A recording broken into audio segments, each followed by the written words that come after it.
Section 70,105, Extension and Enhancement of Deduction for Qualified Business Income. Okay, so qualified business income. This concept was created during TICJA, during Tax Cuts and Jobs Act 2017.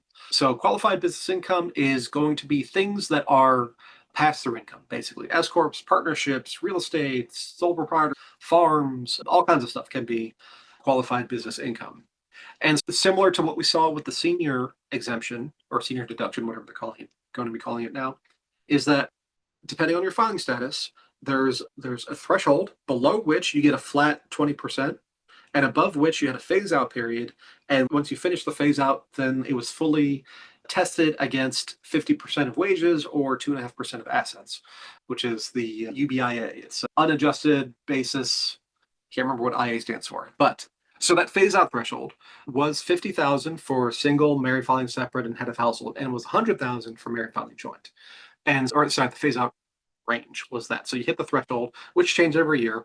I think this year is 184,000 for single, separate, and head of household, and for married joint is 380, something like that. So now they're changing the phase out window of 75,000 from 50,000 above the threshold to $75,000 the threshold for everybody except for married filing joint.